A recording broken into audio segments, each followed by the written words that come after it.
Hello again, it's Dr. Tim Newton with Inspire Movement Physical Therapy. We're going to show you in this video some strategies for best sitting posture while you're driving in your car. Alright, so now we're going to show you what we do when we're in the car. This is very difficult, and yet it's many hours of our day, especially if we have long commutes. So we're going to talk about the car seat.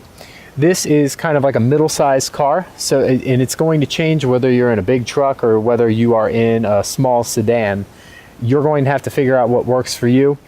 In our sitting posture video that we have, which I highly encourage you to check out, we do talk about the principles of good sitting posture. I want you to always go back to that when you try to apply this to the car. We also show you in another video how we make a lumbar support, and we've got that here, and we're going to start with this to get ourselves squared away. So the two big things that we need the support here from the lumbar support, and we also need a force that's kind of keeping our hips back. I'll talk about that part in a second.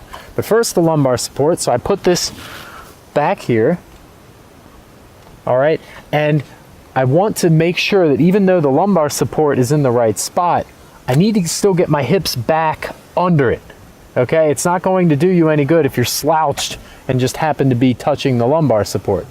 You need your hips to be back underneath, and then you can rest back over top of it. So you can see I'm sitting pretty upright now, and I don't have to work very hard to do that. So the lumbar support part is good.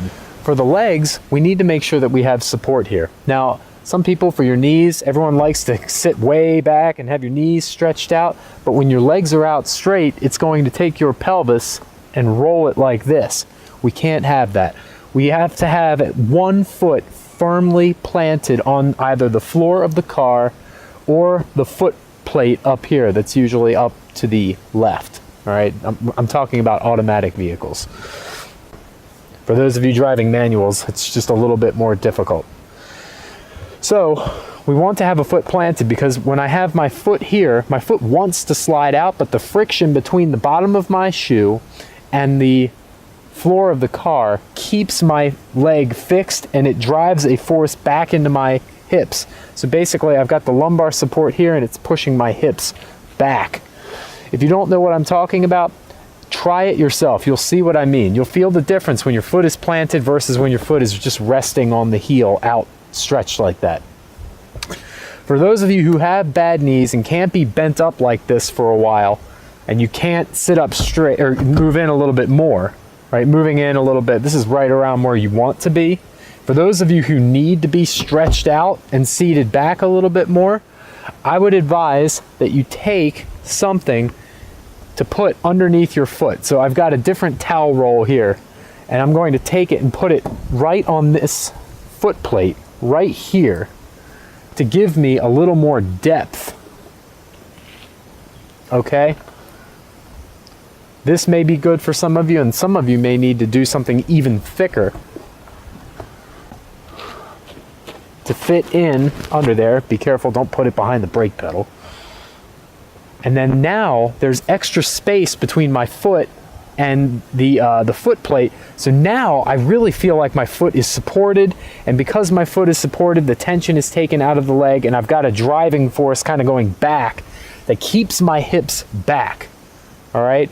Again, you don't want this leg to be dangling out unsupported. The foot needs to be either pushing up against something here, whether it's the foot plate if you can get in close, or using a towel if you can't get in close, or even the floor.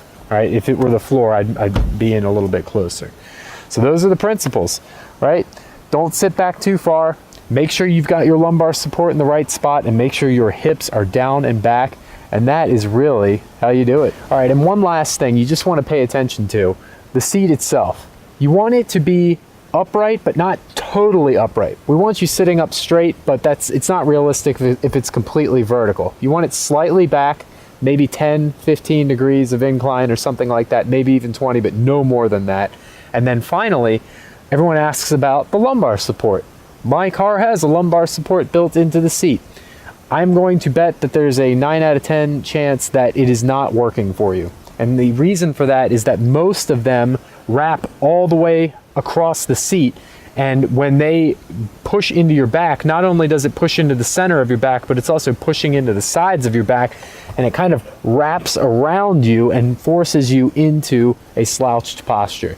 So I would say, turn the dial or whatever it is to bring that lumbar support into a very modest amount, and then use that towel roll. It's much more specific to your spine, and it's going to get the middle of your back and really push you into the posture that you need to be in. Those are some of the things that you can do to start working on your sitting posture in the car. If you found this video helpful, don't forget to leave us your questions and your comments. And for more related material, check out our website at marylandmanualtherapy.com. Thank you for watching, and have an inspired day.